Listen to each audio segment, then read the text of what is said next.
It's not about saying no to these things. It's about saying yes to these things. My list gets this big and I get this much done. And I think the rest of the things that I'm struggling with trying to fit in the day affect my ability to pour into my people. Right.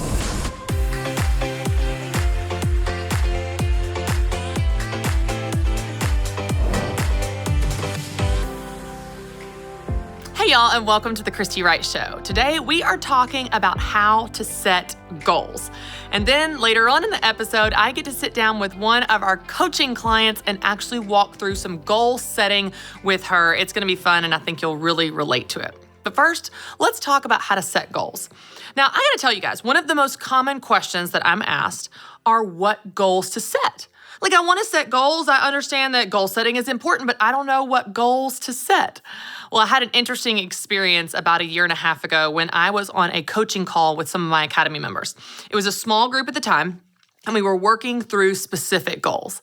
Well, there was one member, and she just kept struggling with this goal of this online class that she had. She had been taking these online classes, and it just felt like such a burden to her. She couldn't seem to finish.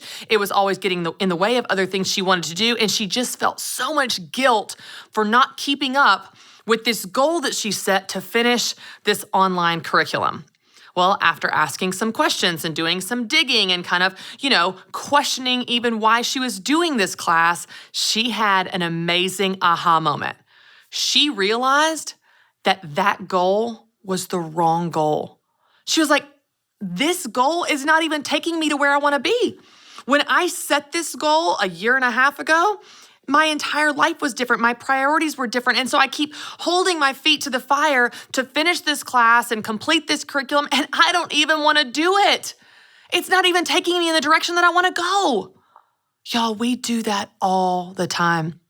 We get ideas in our head, and so we set a goal about it. Hey, maybe I should run a marathon. We set a goal. Maybe I should cook more. We set a goal. Maybe I should read 30 books in a year. So we set a goal. We just get ideas about goals from so many different places. But here's the problem. They might be a good goal. They might be a goal that is great for someone else, but it doesn't mean it's the right goal for you. So I want to walk you through the types of goals you need to set. I want to walk you through what goals you need in your life. Because if we're not careful, we will do exactly that. We will get ideas from all over the place. We will look at social media for what other people are doing. We will read articles about what we should be doing. We will look to our friends and coworkers and everyone else, and that's where we will get direction for where to set goals. But that's not where you get direction for what goals you need. Do you know where you get direction for what goals you need in your life? It's by answering one simple question. Now, it's a simple question, but it's not an easy question to answer. Are you ready for it? Here's the question. What do you want? What do you want? Now, I know you're thinking, oh, that's so simple. It's such a simple question. Sure, it is, but it's very difficult to answer because your answer to that question will determine your goals. Your answer to that question, when you start to visualize where you want to be and what you want your life to look like, that informs the goals that you set to get there.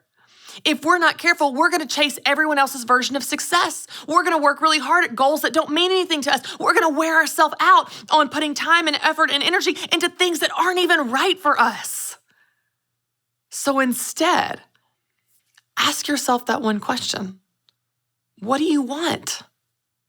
What do you want in 3 months? What do you want in 6 months or a year or 3 years? What do you want for your marriage? What do you want for your family and your kids? What do you want for your fitness and your health? What do you want for your career? What do you want for your business? What do you want for your friendships? What do you want for your finances? What do you want for your faith walk? What do you want for your life?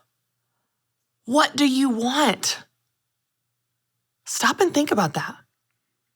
Don't look to social media. Don't look to friends. Don't look for someone else to tell you. Ask yourself. Take the time to pause and pray and reflect and be silent and journal and actually ask yourself, what do you want? When you start to define that, when you start to visualize the future and say, this is what I want, what's so interesting is the path from where you are to where you want to be becomes so much more clear. The goals become evident. Well, if I want to be there, these are the goals I need to set to get there. If I want to get to this place, these are the actions I need to take to get me from where I am today to where I want to be. See, the hard part is identifying where you want to be. What do you want for your life? When you identify that, all you have to do is back out of that and say, okay, well, what do I need to do today to get there? What must be true today to get me to there tomorrow? What actions do I need to take today to get me there next week, next month, next year? What habits, what goals, what systems and processes do I need to put in place today to get me there? Let's use a really simple tactical one. We've been talking about money recently. Let's say that you want to be debt-free. That's what you want for your life. You don't want payments. You don't want to get paid on Friday and all that money goes backwards to things you spent last month, last year, 10 years ago. You just want to be debt-free. Okay. If you want to be debt-free, if that's what you want for your life, if that's what you want for your family, if that's what you want for your bank account and your finances, then you need to set a goal to pay off your debt. And you map that out and we break that down. Okay, here's how much I can pay extra every single month. Here's how I can work the debt snowball. Here's how I can work on this from here to there. And by this calculation, I will be debt-free by this date. You've got a goal. You've got a plan. You've got a path. You know what actions you need to take. You know what money you need to make. You know what debts you need to pay off to get you from where you are today in debt to where you want to be debt-free. But if you don't identify that you want to be debt-free, you're never going to get there. You're going to keep working so hard and having nothing to show for it. You're going to keep working so hard and getting paid on Friday and that money goes backwards to other debts, and then years and decades go by and you never get what you want out of your life. Because what you want is to be debt-free. But you can apply this to everything, anything. What do you want from your marriage? You want to have a great relationship where y'all have fun and y'all go on dates and you go on vacations? Is that what you want for your marriage? Do you want to feel like you did before kids and life got so busy? Because let me tell you, that didn't happen by accident.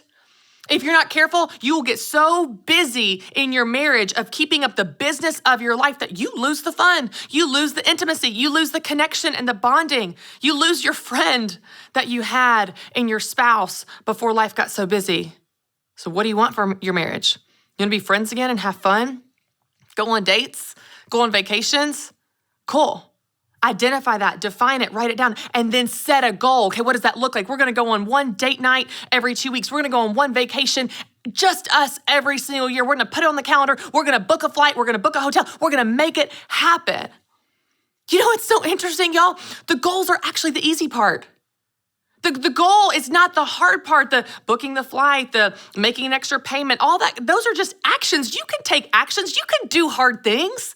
I tell my kids that all the time. They're like, oh, it's hard. I'm like, yeah, and you can do hard things. I can do hard things. We can take action. We can be disciplined. We can follow through. But you got to know what you're working toward. What do you want? What's your version of success? What's your vision for the future? You know, I help business owners all the time. We set a vision in their business. You don't just need a vision for your business. You need a vision for your life. You need to know where you're going. Because if you don't know where you're going, I guarantee you won't get there. Dave Ramsey says, no one wins the Super Bowl by accident. If you don't define your finish line, you will never cross it. In fact, not only that, you not just won't cross your finish line, you'll cross someone else's. You'll wake up and you have achieved someone else's version of success. Your spouses, your mother-in-laws, your sisters, that influencer on Instagram that told you what you should be doing. You are chasing their version of success and you wake up and you feel like, man, I should be so happy. I achieved that goal, but because it was the wrong goal, you're unhappy. You're not successful because you chased the wrong finish line. You will feel like that academy member that I was coaching when she realized she'd been working so hard for a goal that she didn't care about. So what goals should you set? What do you want? What do you want for your future? When you answer that question, it will determine the goals you need to set to get you there. All right, y'all, I am so excited because guess what? The brand new 2021 Goal Planner is here, and y'all, it's completely updated. You are gonna love it. Here's the deal. This is your tool to help you do exactly what I've been teaching, to build confidence in yourself and the God that created you. Every single month, you're going to get content and teaching and encouragement on working on your life from the inside out, from your spirit to your mind, to your body, to your relationships and your resources. And oh, by the way, we're going to set goals in every single one of those areas. We're going to plan your calendar, your weekly to-do list, and even give you journal questions and scriptures to keep you focused and encouraged along the way. To get your copy before they sell out, go to ChristyWright.com. All right, y'all, I'm so excited because we are doing another live coaching session, and I get to hang out with my Academy member, Pam Hook, from Manchester, just down the road. How's it going, Pam? It's great. Thank you. Thank you for driving up here. Thank you. It was a great drive. So we always do coaching sessions in the Academy in kind of a group environment. So this is really fun that I get to hang out with you, and I get to do something in this environment that I don't normally get to do, which is like really dig into what you're working on and what you're going through and that type of thing. And in this episode, we've been focusing on goals, but I'd love to hear from you. Like, what specifically do you want to get out of today? What do you want to focus on for this live session? We have had our business for 4 years, and basically, I run all aspects of it. And it's been going great, but there are, just some issues with me setting my goals too high and setting too many. And I would feel like I would kind of get that worked out, but there was always something deeper. And then as you started, the spiritual kind of digging into that, I started listening to some blogs and, just listening to some radio podcast and kind of realized that my issues are, much deeper. I kind of forgot about my spiritual goals and kind of focused on the business. And so that's kind of where I am right now. Okay, tell us about your business. What is your business? How long have you had it? All that. So my business is called The Cracked Pot. We sell furniture and home decor. We opened almost 4 years ago. We are just about to celebrate our 1-year anniversary in our 4,000 square foot building where we have run out of room. Wow. And it's an amazing, beautiful building. It's an amazing, beautiful store. It's our ministry. So a lot of myself is poured into it, not just making it beautiful, but, just making my people that come in feel beautiful. Yeah. The time and the heart behind it. Yes. Every person that walks through my door, I want them to feel like I opened my door for them today. And it takes a lot, Sure. It gets deep and it gets heavy sometimes. I greet every customer at the door that comes in. As soon as, they get 5 steps in and I'm greeting them, I look them in the eye and I, without bothering them or without making them feel like I'm just hoarding over them, just, can I help you with anything? And then I kind of engage them in conversation. And more often than not, it goes from pillows and lamps to, I have a sick child or, just some deeper issues. Sure. And early on, and I still absolutely love that because that's where God has me. Sure. But more often than not, it just gets really deep, and I just make myself available to listen. I've always told my kids, everyone has a story, and as Christians, I feel like it's our responsibility to be that person to listen to them, whether I can fix it or whether or not. Sometimes they just, so I listen and, sometimes it gets deep. Sometimes they're just in and out, but. But that's an intentional part of your business and your ministry that you want. And every one of my employees, I may only have 3, but they know that. We are there for the customer, first and foremost. If they want to just walk in and, go back to, we have a tree room where we have an actual tree out of my yard. Oh, that's cool. Yeah, it's beautiful. And we have a water fountain back there. And we have women who want to sit back there during lunch and, eat. We have music playing. But if that's all they want to do, that's fine. But we just, we're there to make money. It's our living. But we're also there to grow the kingdom and just love on each other. So it gets deep and it gets heavy sometimes. And sometimes I just have to walk back and, just breathe because some stuff is really hard to hear. Yeah. So. Well, it sounds like that's an intentional part of your business, not an inconvenient part of your business. It's like, this is what I want to do. This is what's right. Like you said, where God has me. So I'm curious about something you said a minute ago when we first started talking. You were talking about you set unrealistic goals, and I want to dig into that in a second, whether it's in business or life or both. But you said, I realized I needed some work to do on the spiritual level. What do you mean by that? I just feel like I have put so much effort and time into growing the business. We've grown. When we first opened, I said, God, just give me 10 customers this week. Just give me 10. I had no idea. Well, when I opened at Christmas, and this makes me emotional, and I'm not going to get emotional. No. When we opened for our open house at Christmas this past year, we had a line of people, and within 10 minutes, we had 300 people in our store. And it's just a God thing. That's right. It's just all God. But 16, 17 hours a day is focused on the store. And when I get home, then I'm shopping for the store. Yeah. And I just have not made time to get one-on-one with Jesus. Yeah. And I can tell the days are getting, harder when I'm not spending time with him. Yeah. I set goals, okay, I'm going to spend some time with him this morning. And then I get up and I've got an email that I have to send, or I forgot to, deliver something to a customer. So I feel like my spiritual me has kind of been neglected. Probably. Yeah. It sounds a little bit like, and I don't want to put words in your mouth, but it sounds a little bit like just running on empty. You know what I mean? It's like, and I think it's so common as women to do that. I definitely am guilty of that, Pam, where it's like, there's all these things I want to do. I feel called to do. I feel like God's asking me to do, all these needs. When you look at the need around you, it's just unending. And then you pour yourself out, and then you realize at some point, like, I don't have anything to give. I'm showing up halfway because I haven't filled myself up. So I think I just want to affirm that's a really common thing. It sounds like specific to the business that your business has grown like crazy fast. So what goals are you setting, sister, that are unrealistic, that are like you're not achieving? So when you said like you set unrealistic goals, what do you mean by that? Like what's going on with the goal setting where like you're setting them too low or too high? Way too high, and it's personal goals. Okay. And it's things that really don't matter. Like my crew at the store, like my floral designer, he's worked with Faith Hill, and he works with all the stars, and he's worked at some really nice high-end stores. And he said, people don't move stuff around the way you do. People don't, try to get perfection. But I do.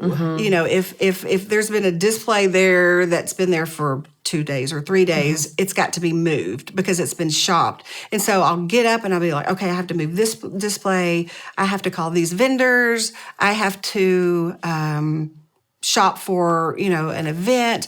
And so my list gets this big and I get this much done. You know what's interesting that you just said, though? Like when you went through your list, you said, I have to move this display. I have to call this vendor. But you don't. I mean, you don't have to, right? I mean, you don't really have to. Like, you don't have to move the display. You don't have to call the vendor. Like, you could. Right. Isn't it interesting how we do that? Like, absolutely. Like, we have ideas, and then they turn into burdens that we hold ourselves to. Right. So I'm curious, like, of your to-do list right now, or on any given day, how much of it would you say you actually have to do? Like, really, like, you need to do it to stay in business, to stay operational? For today's goals, or sure. Just pick a day, on just either in general or specific to today. I mean, nothing's going to shut me down if I don't get it done today. Yeah. So what do you think is driving your need or pressure to do all that? You know what I mean? Like all those things that I have to. What's driving that? Probably. Our whole life over the last 4 years has changed. My husband was our sole provider, and then soon after we opened our doors, he lost his job. And I see now that was totally a God thing. My store was just going to be a hobby. I was going to be open Thursday, Friday, Saturday. My husband was going to bring home the money, and I was just going to, be an empty nester. God laughed at that and said, this is going to be it for, for however long. And, we stopped it, or not stopped it, but in our heads we were like, God, is this what we're supposed to do? And we felt like he was saying, either you trust me with all of it or you trust me with none of it. So I feel like the success of the store is what our family depends on. We have some family members that live with us, and so a lot of people depend on the success of the store. And I feel like it's all right here, I have to make it work. Yeah. I have to. That's my responsibility. My husband has done it. Yeah. I'm sorry. No. my husband's done it for 34 years. Yeah. And now... You feel that pressure. Yeah, so it's just pressure to make it right, make it work. I would love to hear from you because I hear that in your voice. I would love to, it feels like kind of almost like what you just said. You trust me with all of it or you trust me with none of it. It feels like I hear a little bit of that like all or nothing language of like, if I don't do everything, it's not going to work. Right. You know what I mean? And this is a big scale right. from like the doors are going to shut down. It's not going to work. We're not going to have an income for the people that live with us right. and my husband, all the way to it's perfect and every display is rotated every 3 days and right. Like there's a range in here. I would love to hear from you. Let's just challenge that thinking for a second of it's all or nothing, it's perfect or it's shut down. Could you find a middle ground where the business is open, the business is excellent, and you get to rest. And you can shut it down mentally. You can shut it down in your calendar. You can shut it down on your phone. You can close out your to-do list and go, I had 15 things on my to-do list today. I did 12 of them. I'm so proud of those 12. Instead of, I didn't do the 3. Let's just explore that. Let's just dream for a second. Let's just dream for a second, Pam. What could a middle ground look like for you where you give it excellence when you're there and you shut it down when you're not? What would that look like? It would definitely, I would have to do a lot better with time management. And going back to my customers, which I absolutely love them. I mean, they're what keep our doors open, you know. But I devote so much time with them. And early on, I feel like I could do that without any pressure at all. I just need to manage my time better while I'm at the store. I need to be able to say, you know what, I can't spend 3 hours with you helping you redo this. Right. Although I'd love to. Sure. I think I just need to just manage my time better while I'm there. I heard another one of your interviews, and I think it was it Michael Hyatt, I think? And he said, just shut it off. You know, just shut it off at 5 o'clock. Or, and he spoke a lot of yummy stuff in there that I could really try to relate to and have tried to do that. I don't know. I don't know how to do it, honestly. You know what's so interesting, though? I think that a lot of women have this. I definitely do, Pam, so I'm speaking from experience here, but I think a lot of us have this hero complex, like this Mother Teresa complex, like we have to be the one to save people. But I think what's so beautiful about what you've provided in your store is you've provided not only a wonderful shopping experience, but you've provided a place like this tree and the water and some time to be alone. I wonder if you built that out even more intentionally. We have praise music playing. We have a prayer box. God has even laid on my heart on the other side to have just a space for women to come in and just rest and, read and get loved on. So we have all of those things, but my husband, who is so precious and he's such an encourager, he tells me they come for you. You are our store. You are what they come back for. And I don't want to think that, because I'm nothing, but I do love to love on people. And I don't want it to sound like it's a burden because it isn't. It's just something that I have to work through. But he's always saying, you are why they come back. You are the cracked pot. So there's that pressure too. And honestly, they do come in. For sure they do. Yeah, for sure not for me, but they'll ask for me. And yes. Well, God's using you in that way. That's nothing to be embarrassed about. That's nothing to be ashamed of. To say, they come for me, that doesn't mean I'm so awesome. That means you said God has called you, asked you, placed you. So it's just really a testimony to what he's asking, how he's using you, and it's all about him. I have a team member who, if I could give one of the jobs to someone, I would be the one to love on the people. Sure. And then I would have somebody else to run it. And I've got someone in place that we're growing and kind of showing her the ways. And she's so good. And she's good at loving on people too. But I like that part of it. So, for sure. Yeah. No, you want to keep the things that you feel specifically called to do. Yes. Okay, I'm curious. When you talk about goals and you said you set unrealistic goals, is that coming from the pressure to make it work, like you said, to make it excellent, to make it work? Like where are these big goals coming from? for perfection. Okay. Our store is in it's a small town, and it looks like something that should be in Franklin or Brentwood. And people say that every day they come in. This looks out of place. It's absolutely beautiful. Our displays are absolutely beautiful. And so it's just, I have to keep it beautiful and I have to keep it perfect. That standard. Yeah, I have to keep that standard. And I know it's all up here because no one sees my to-do list and they don't see what I haven't done. Right. And I know and no one's holding you to it but you. Right, exactly, yes. Right. Okay, so I'm curious, back to this whole, this extreme we've got here of the doors are shut down and everything is perfect, this dream world that we're going to just entertain for just a second. I wonder what it would, let's cast a vision for that right now, where you are doing what you want to do, it's hanging out with people. What must be true for that to happen? If you're going to spend your days just loving on people, what must be true? You hire someone, you train someone up. You know what I mean? The displays don't get rotated because the people are more important. Like, let's spend a little bit of time saying, if I could create this middle world where I actually have rest and I shut it down, what does it look like to rein back the goals where they are good? They might not be perfect, but they're good. The doors are open. The people are being loved on. Like, I think that what I'm hearing, and I want you to unpack this for me, is everything is important.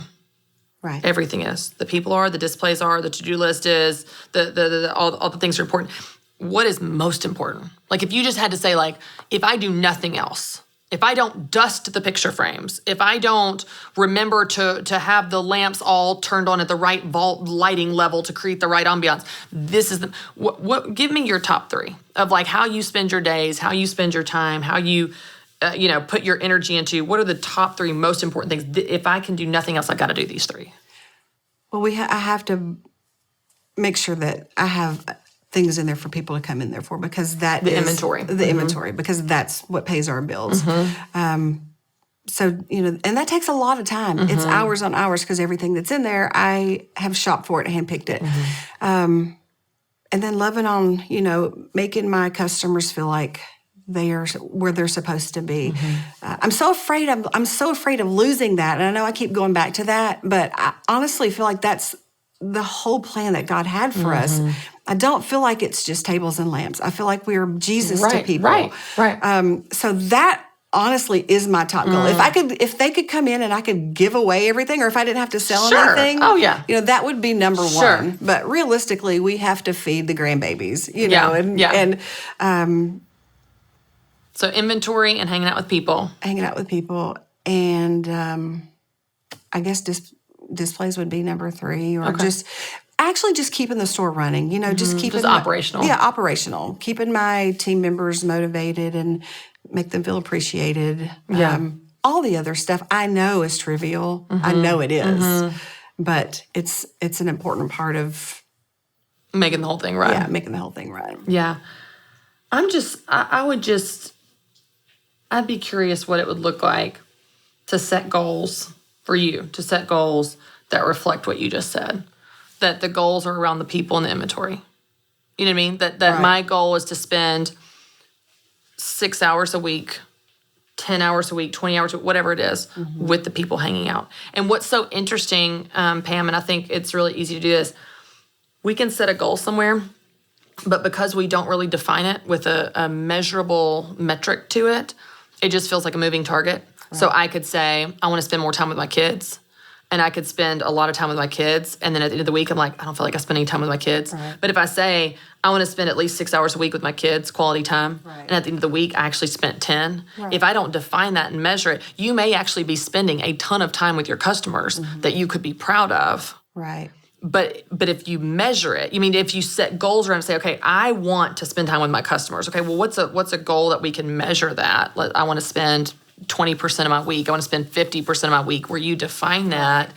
Then at the end of the week, you can look back and say, I either hit it or I didn't. I love that. You know what I mean? I because then I think what's so tempting is in anything we can focus on what we did do or what we didn't do. Right. What we got to or what we didn't get to. So you could say, well, there was that one customer that came in right at closing and I was distracted. I didn't get to hang out with her. Or you say, there was 15 hours of people where I showed Jesus to them. I loved them. I hung out with them. Because what I hear from you, Pam, is that the people are the most important.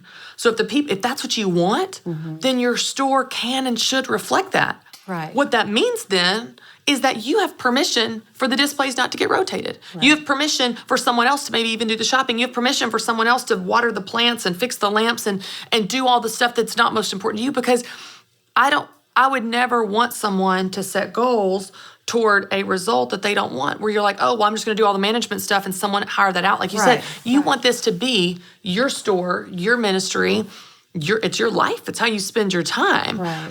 But I think what's so important is, as you realize, for you to do that, for you to show up for these people, for you to love your life, for you to enjoy your work and your business, some things have to fall below the line. Right. Some things have to be delegated. Some things have to be given to someone else so that you can spend time with the Lord. The D word. Yeah, the very difficult. Delegate and control. I think a lot of it, and I have never thought of myself as being a control freak. A control freak, but I think maybe I am. You know what's interesting? When it's your small business, it's your baby, and I struggle with that as well. Even with stuff that I do with like the Christy Wright show or my blog or Business Boutique, I've had to identify, I can do anything, but I can't do everything. Right. Same is true for you. You can do anything, you can't do everything.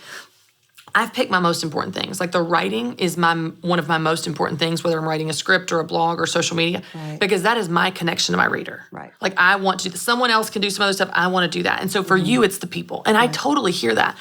I just think that as you start to look at setting your goals, if you set some goals, Pam, and you look at those goals, and those goals are about management and team members and metrics and all these other things, it's not that they're bad. They just might not be yours. Right. They might be for someone else. They might be for someone you delegate or something you outsource or there's a different solution to get to that result versus you personally doing it. Because every time you say yes to all these goals over here, those goals don't get you to where you want to be, which is hanging out with the people.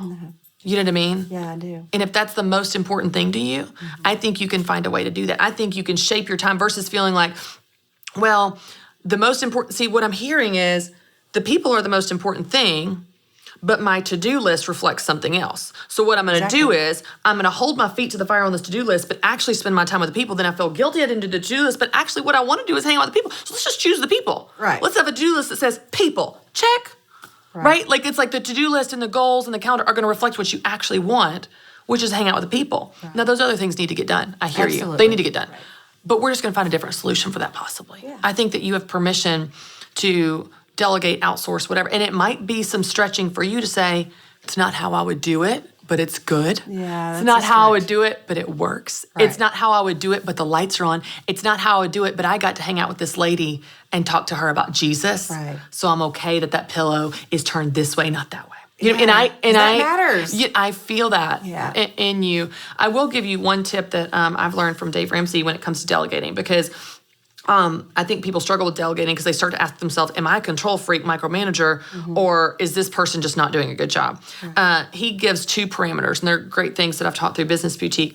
The person needs to have the integrity and the competency to be delegated to. So they need to have the competency. They need to be able to do the job like you would do it. Right. Maybe not as perfect as you would do it, maybe a different style, but they need to not buy terrible inventory. They need to not design it in a way that's just poor quality. Right. A lack of excellence where it hurts your brand. So they need to have the competency.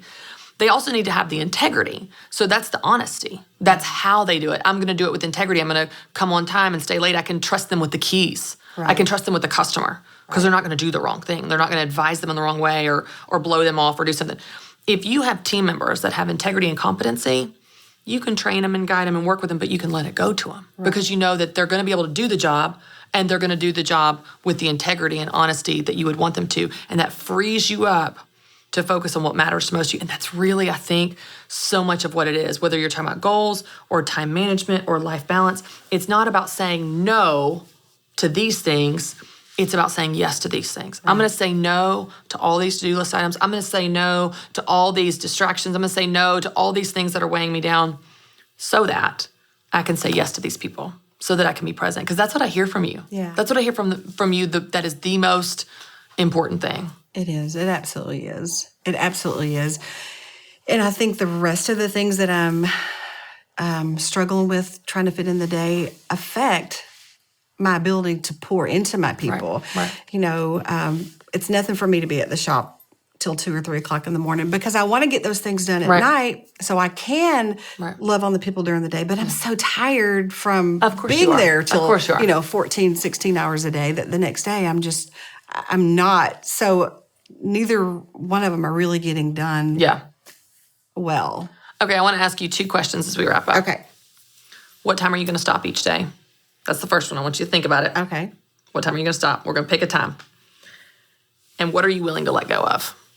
What are you willing to let fall below the line, drop off the to-do list, get delegated, get outsourced, get automated, so that you can do what you're telling me is the most important thing, which is spend time with these people? And you want those answers now? I sure do. Okay. I think You can keep working on it, but let's get a starting point. Let's get a starting point before you walk out. So I think 7 o'clock would be a great place to stop. I close at 5. That gives me 2 hours to wrap up the day, get the day ready for the next one. And you still have some time at home with your husband and have some time to rest my and poor have dinner husband. and Yeah, I've not been present there. And I am willing to let go of perfection in the store. Okay. That's going to be the hard one.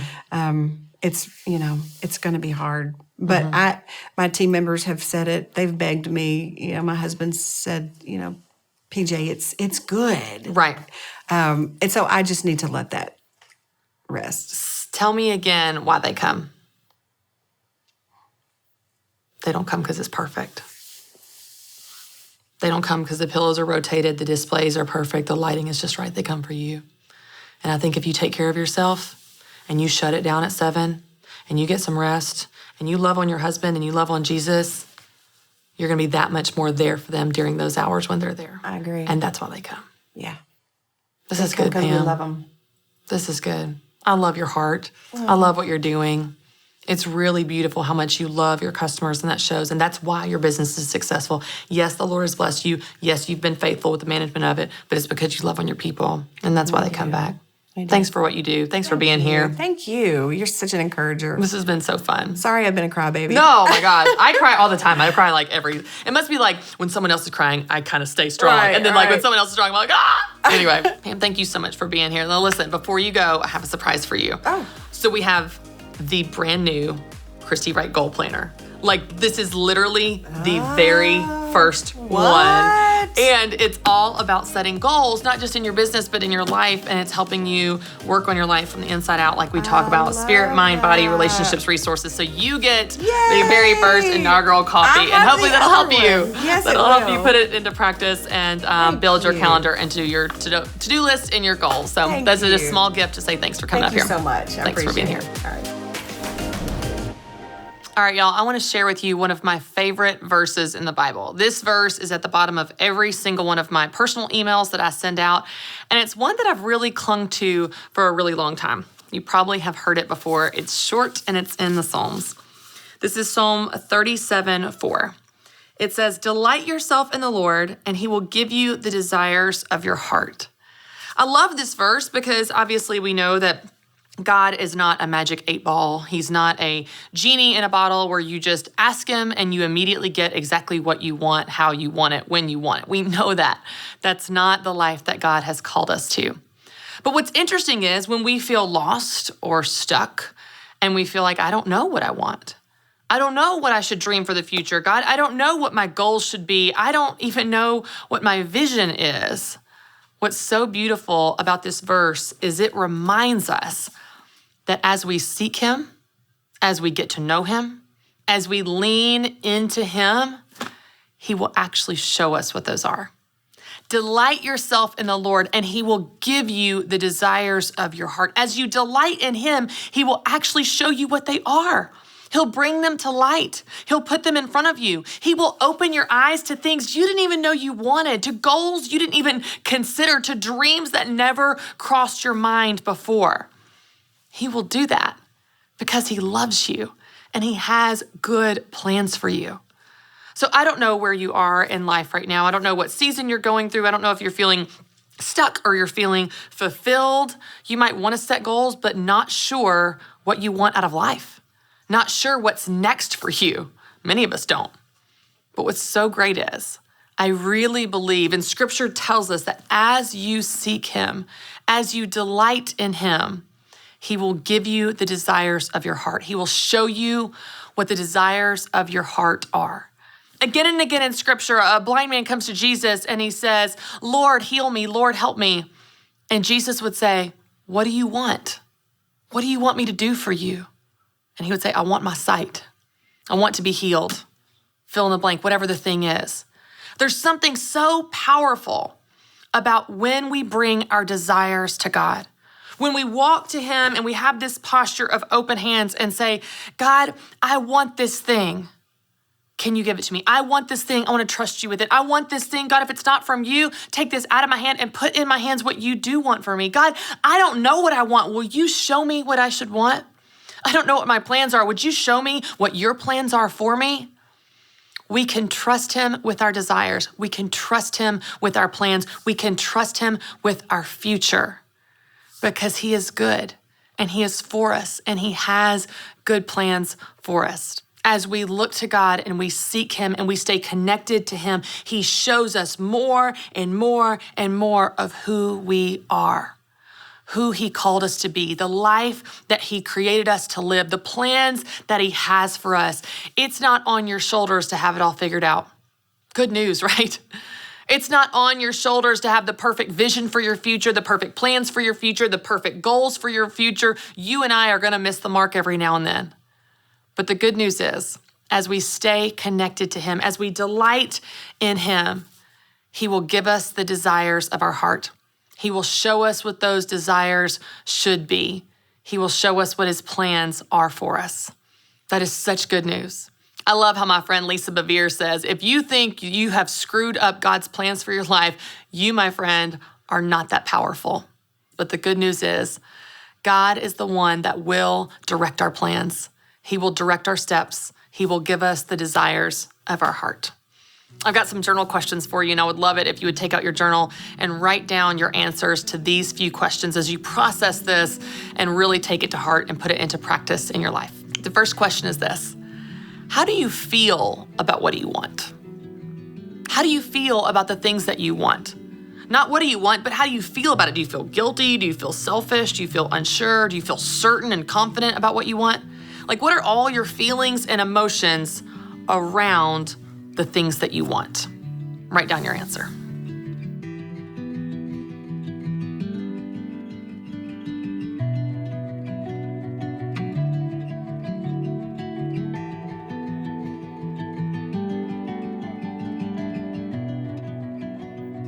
All right, your second question is similar. Is it hard or easy to answer the question, what do you want? Like, does it instantly pop into mind? Like, oh, this is what I want, here's my clear vision. Or is it hard? Do you wrestle with that? Do you worry about picking the wrong thing? Do you have too many ideas or maybe no ideas at all? Is it hard or easy to answer the question, what do you want?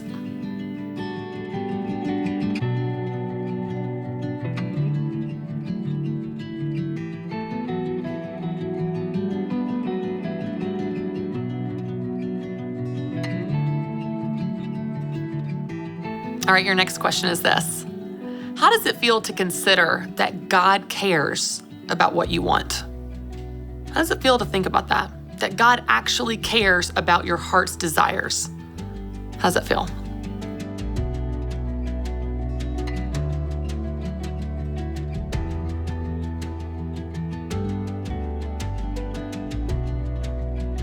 And lastly, and this is a big one, what do you want? Write down the things that come to mind. Write down the dreams that swell up in your heart. Write down the ideas in your head, even if they feel silly or selfish, even if you're not sure if they're from you or from God, just write them down. What are the things that you want? I pray that God would speak to you during this time as you write those down. He would give you ideas you didn't even know you had. Trust him with that and write down what comes to mind. What do you want?